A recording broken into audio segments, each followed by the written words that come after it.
حمد به حد، ثنای به اعداد بر خدایی که نور ایمان داد. غافر است و رحیم و رحمان است،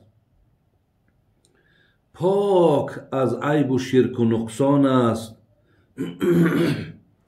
صلوات خدای هر ساعت بر رسولی که هست زو طاعت.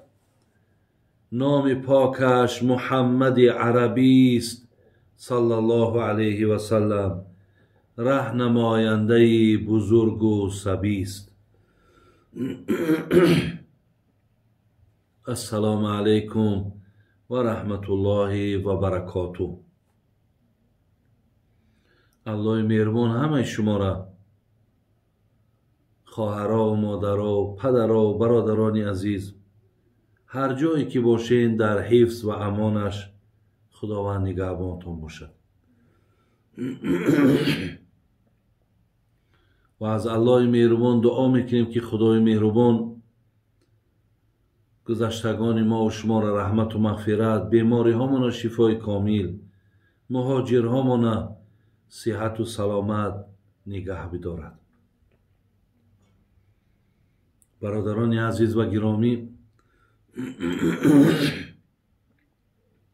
بخشش که کم کم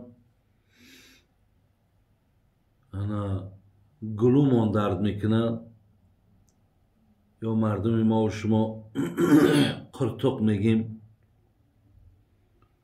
کم کم قرطق درد چیدیم.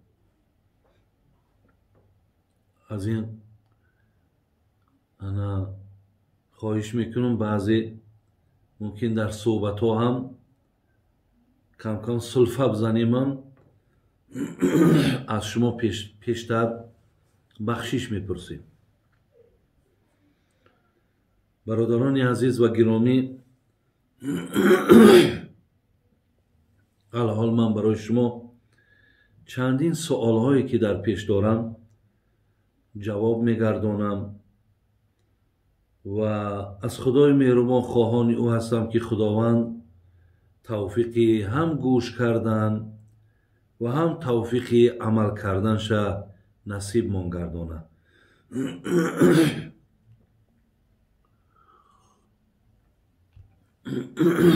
سوالی اولی را که من میخوانم،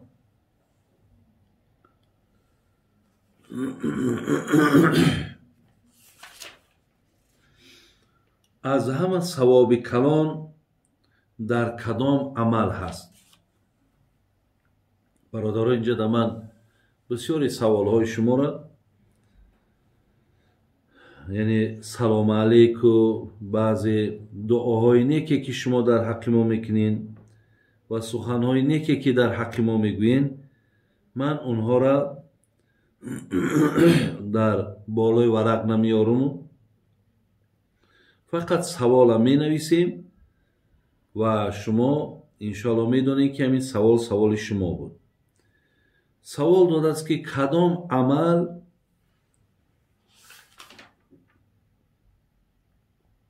ثواب کلان دارد؟ برادران عزیز، حدیث داریم در صحیح بخاری و صحیح مسلم از جناب عبدالله ابن مسعود رضی الله عنه. عبدالله ابن مسعود میگوید سألت النبی صلی الله علیه و سلم ای العمل احب الی الله تعالی. از پیامبر پرسیدم که ای پیامبری نازنین، ای پیامبری بهترین، آیا کدام عمل به سوی پروردگار ما محبوب است؟ یعنی کدام عمل ما را الله مهربان دوست می دارد؟ پیامبرمون جواب گفتند الصلاة علی وقتها. گفتند عبدالله گفتند نماز در وقتش ادا کردن این عمل را الله ذوالجلال دوست می‌دارد. بعد از آن میگه گفتم ثم ایون، باز هست عملی که الله او را دوست دارد. گفت بر الوالدین، پدر و مادر خدمت کردن، پدر و مادر دعاشو گرفتن. باز میگه گفتم ثم ایون، باز هست عملی که الله دوست دارد. گفت الجهاد فی سبیل الله، در راه الله جهاد کردن. بله برادران عزیز، این سه عمل محبوب ترین عمل به سوی الله بوده است. یعنی نماز را در وقتش خواندن. از همه کار برای تو نماز مهمتر باشد.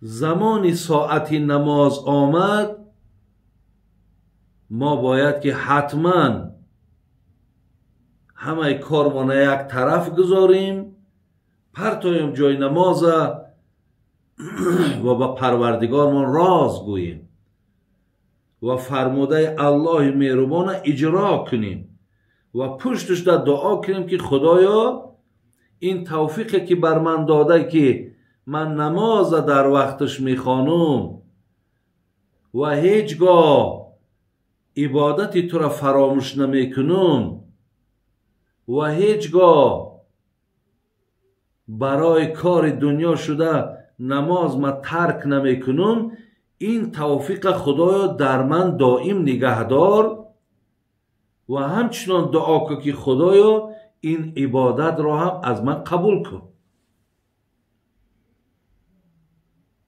خوش به حال برادرانی که پایبند نمازند، زیرا برادران ما 4 کتاب داریم. از زمان پیش مردم تاجیک ما 4 کتاب میخواندند. در 4 کتاب آمد که روز محشر که جانگداز بود، اولین پرسیش از نماز بود. پس مکن در نمازها تقصیر، تا در آن روز باشد توفیر. الله رحمت کنه صاحب 4 کتاب که فرمود روز قیامت که به همت معلوم است چی یک روز وزنینه، چی یک روز دشواره برای تمام فرزند آدم است و اولین سوالی که اونجا هم می شود این آن است که نمازات خواندی یا نخواندی.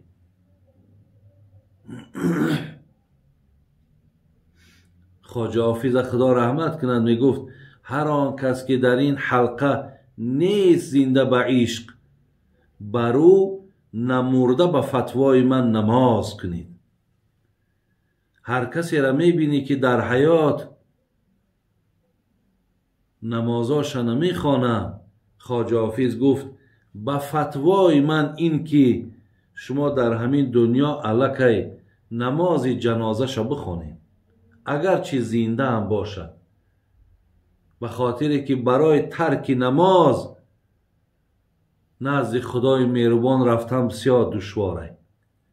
یا سوال و جواب برای نفری که نمازش نخواند پیش خداوند جواب گفتن بسیار مشکلات ایجاد میکنه.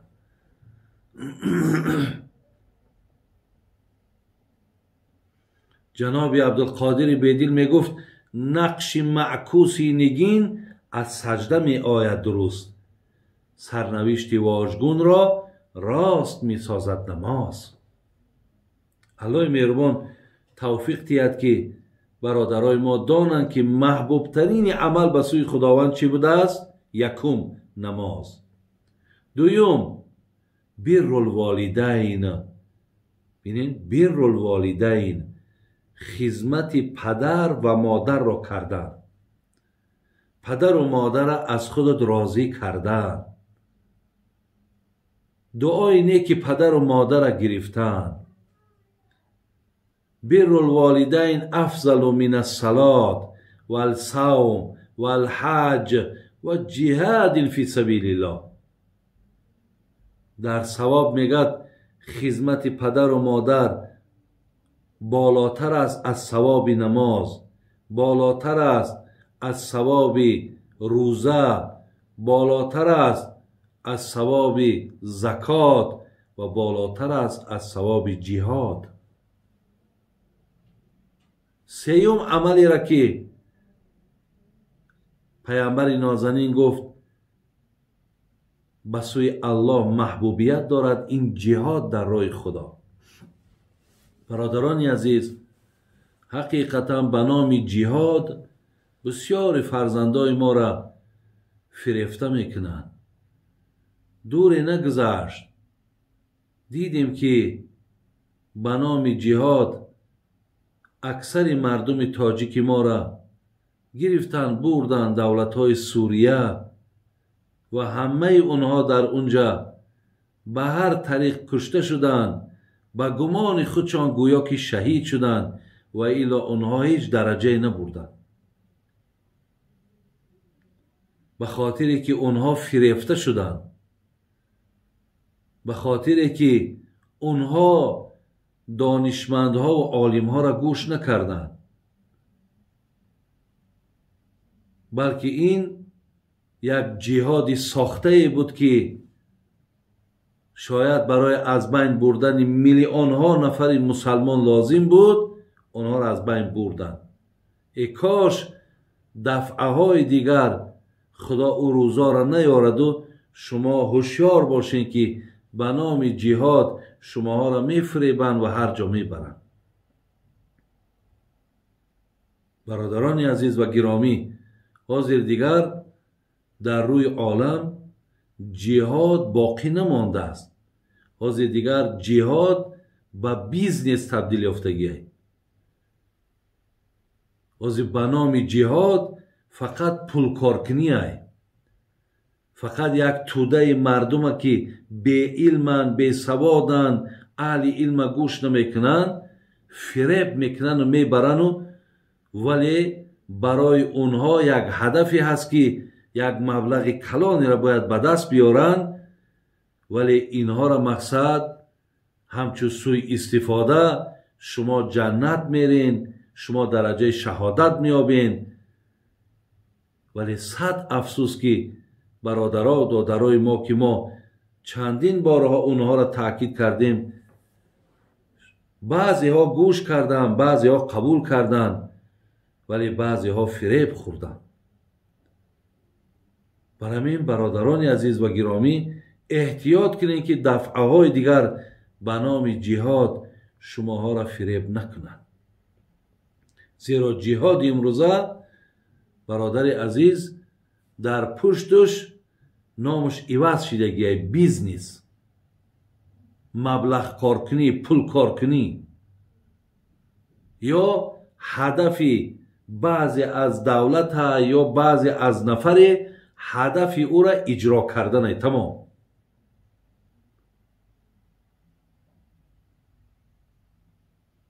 دیدین حاصل شد؟ دیدین چی داد حاضر امین؟ چی نتیجه داد؟ برای همین برادرای عزیز بسیار احتیاط کنید. خلاص جواب این دادر ما همین است که این سه عمل را پیامبر نازنین گفتن محبوب ترین عمل و بسیار اجر و پاداش بلندی دارد. سوال دیگر، بابا جان نبی چی معنا دارد و رسول چی معنا دارد؟ یعنی نبی و رسول آیا اینها چی معنا دارد؟ تعریف نبی یعنی معنای نام نبی یا معنای اصلا همین نبی چی معنا دارد؟ در زبان عربی نبی از نبع خواب گرفته شده به معنای خبر است. یعنی مانند فرموده خب аллоҳи меҳрубон ки дар сураи наба дорем, амма ятасаалун ани набаил азим. бин аз чӣ чиз суол мекунанд? Амма ятасаалун ани набаил азим. ҳаминҷа наба омадагӣ аст аз хабари бузург. яъне набӣ, бародарои азиз, ба маънои хабар аст. хабар. меоем боз барои фаҳмидантон.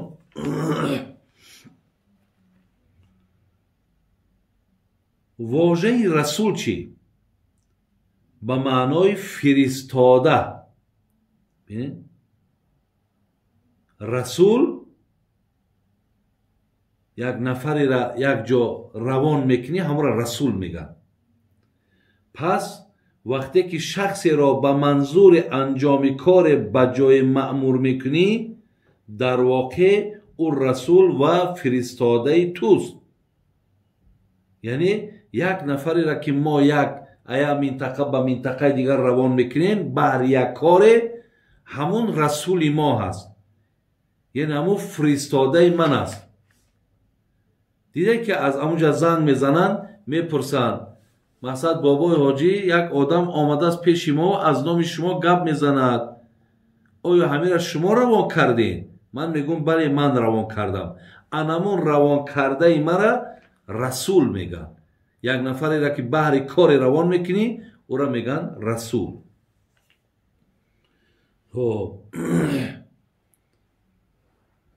ана ку дар инҷа касе мегӯяд ки мисол бинобар ин инҷа омадааст, иллати номгузори паямбарон бо расул ин аст ки онҳо фиристода шуда аз ҷониби аллоҳ мебошад. яъне барои чӣ паямбарора мо мегӯем муҳаммадур расулуллоҳ, яъне муҳаммад расули худост. ба маънои муҳаммад фиристодаи худост. расул ба ҳамин маъное. ана инҷа ин маъно гирифт. хоб дигар маъно, ҳамчунин аллоҳ бархе аз пайғамбаронро ҳам ба нубувват ва ҳам ба рисолат тавсиф фармуд. аз ин далел бар ин ки рисолат чизе пеш аз нубувват аст. ҳамон гунае ки дар мавриди мусо аллоҳи меҳрубон гуфтанд ки вазкур фил китоби мусо иннаҳу кана мухлисан ва кана расулан набиян.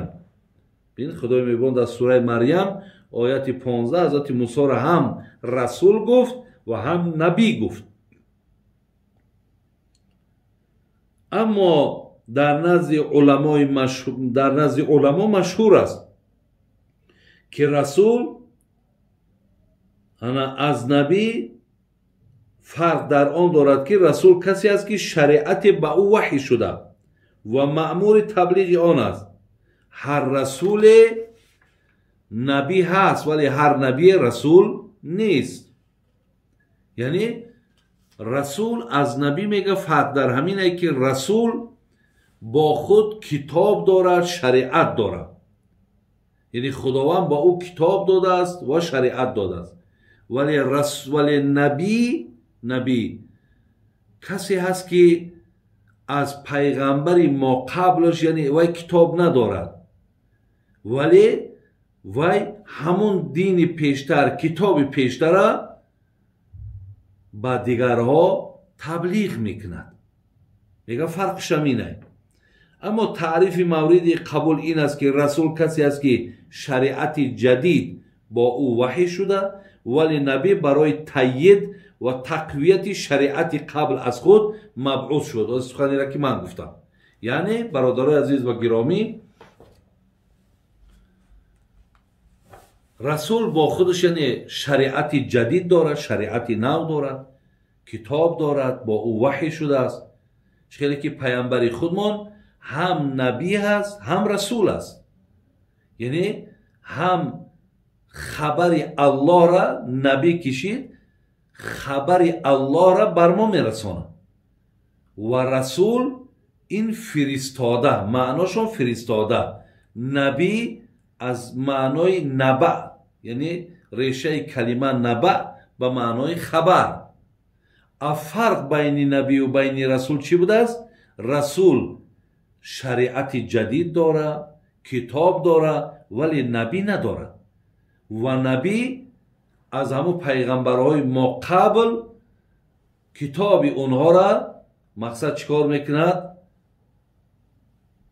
با نفرهای آینده ای که هستند با اونها میرساند. اینجا چند نام پیغمبرها را مقصد در همین کتابم گرفتن که از زمره مقصد همون نبی ها بودن.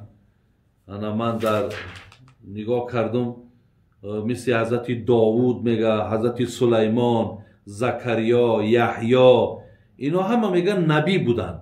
یعنی اینها کتاب نداشتن، بلکه کتابهایی که پیشتر از اینها، پیغمبرایی که پیش از اینها آمده بودن، کتاب اونها را باز چیکار کردن؟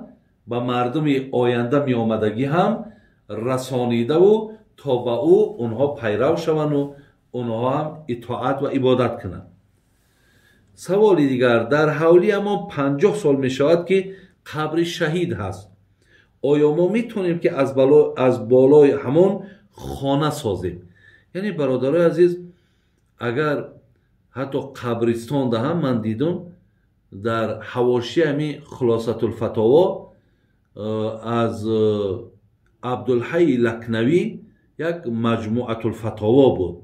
همونجا من خواندم که از 35 تا 40 ساله حضرت فتوا داده است که اگر گورستانی که از بگیم همو عمر همو گورستان 40 سال گذشتگی باشد که در دوام همین 40 سال یگان مرده نو گراندگی نباشد. یعنی همو گورستان وقتی که گورانیدن تمام شد، پر شد، از بالای همو اگر 40 سال میگه گذشته باشد، این حالت هم میتونن که بالای همو در یگان زراعت هم کنن، بالاش در امارت هم که کنن، درسته. اگر به شرط شهیدی که در خانه باشد، یعنی این به تنهایی که هست، وقتی 50 سال از بالاش گذشته است، در بالای این امارت اجازت ہے برادر عزیز. یگان زیان و ضلال اگر شهید باشد، شما میتونید که مقصد به خاطر این آدم درجه شهادت که بردگی هست، شما در حقش یگان خیر کنین، یگان احسان کنین و بر روحش ببخشین. خدا خواهد انشاءالله هم روح او شاد می شود، هم کار شما کار خیره. یعنی این خیل عقیده نکنین که همین شهید بر ما زلال می رسانه یا همین شهید بر ما فایده می رسانه. اینهاش همشه جانب الله بدانین. یعنی شهید وقتی در بالاش امارت هم که کردین، شما ترس وهم نکنین. چیزی را که دوستای خدا اجازت دادن، از آن جمله در فتاوای محمود الفتاوا هم مفتی خدای نظرم همین نظر عبدالحی لکنوی را آورده است که از 40 سال می شود که دیگر در بالاشون امارت های، زراعت های، هر چی که کنن جایزه.